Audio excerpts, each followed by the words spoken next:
Dan lalu kebenaran akan dinyatakan sehubungan dengan para nelayan dan ikan. Kemunafikan akan runtuh dan umat Allah akan tampil sebagaimana mereka adanya, dengan para pemimpin mereka dan mereka yang diselamatkan oleh para pemimpin itu. Kita kemudian akan melihat bahwa banyak, yang tampilan lahiriahnya remeh dan buruk, adalah mereka yang paling cemerlang di surga, dan bahwa para nelayan yang sabar dan tidak banyak bicara adalah mereka yang sudah bekerja paling banyak dan sekarang bercahaya dengan permata sebanyak jiwa-jiwa yang mereka selamatkan. Aku sudah menceritakan kepadamu perumpamaannya dan menjelaskannya. Dan saudaraku, tetapi Petrus menatap padanya, dan lalu pada Magdalena. Tidak, Petrus, aku tidak berjasa apapun di sana. Semuanya adalah karya guru, kata Andreas jujur. Jadi, apakah para nelayan lainnya, para pelayan setan maksudku, akan mengambil sisanya? Tanya Filipus. Mereka berupaya untuk mengambil yang terbaik, jiwa-jiwa yang paling bertalenta dalam rahmat, dan mereka mempergunakan orang-orang yang sama itu untuk melakukannya.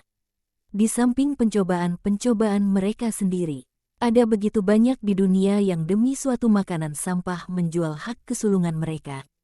Guru, kali lalu engkau katakan bahwa ada banyak yang membiarkan diri mereka digoda oleh bujuk rayu dunia. Apakah orang-orang itu adalah mereka yang menangkap ikan untuk setan? Tanya Yakobus Alfeus. Ya, saudaraku, dalam perumpamaan itu manusia membiarkan dirinya dibujuk oleh banyak uang, yang dapat memberinya banyak kesenangan, dengan demikian kehilangan setiap hak akan harta kerajaan.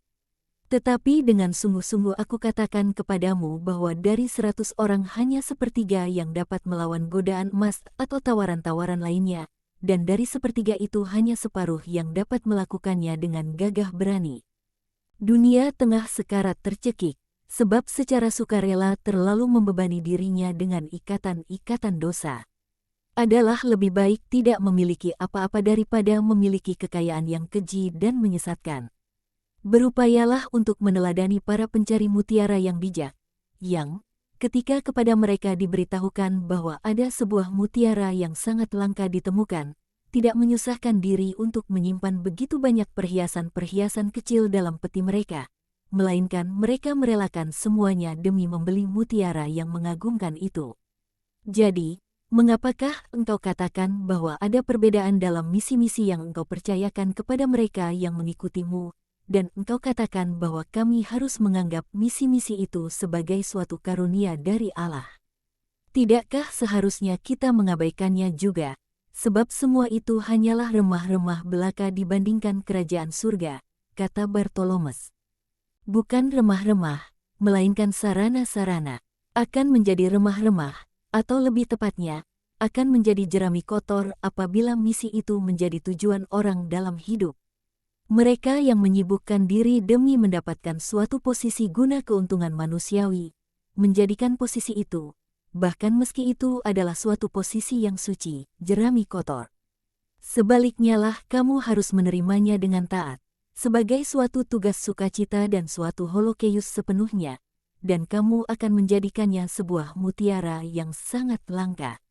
Suatu misi adalah suatu holokeus jika ditunaikan dengan tanpa syarat, adalah kemartiran dan suatu kemuliaan. Misi itu meneteskan air mata, keringat, darah, namun membentuk sebuah mahkota dari kerajaan abadi. Engkau sungguh dapat menjawab semua pertanyaan. Sudah mengertikah kamu? Mengertikah kamu apa yang aku katakan melalui sarana perbandingan-perbandingan yang diambil dari kehidupan sehari-hari, tetapi diterangi oleh terang adikodrati yang menjelaskan makna abadinya? Ya, Guru, kami mengerti. Jadi ingatlah metode untuk mengajar orang banyak. Sebab itu adalah satu dari rahasia-rahasia para ahli-ahli Taurat dan para rabi. Mengingat, dengan sungguh-sungguh aku katakan kepadamu bahwa masing-masing darimu, yang dikaruniai kebijaksanaan yang memastikan kepemilikan akan kerajaan Allah, adalah bagai ayah dari sebuah keluarga yang mengambil dari perbendaharaan hartanya apa yang dibutuhkan bagi keluarganya, dengan mempergunakan barang-barang yang lama dan yang baru, untuk satu tujuan saja. Yak adalah kesejahteraan anak-anaknya. Sudah tidak lagi hujan, Marilah kita meninggalkan para perempuan dalam damai dan pergi ke Tobit tua yang akan segera membuka mata rohaninya pada fajar kehidupan selanjutnya. Damai sertamu, para perempuan.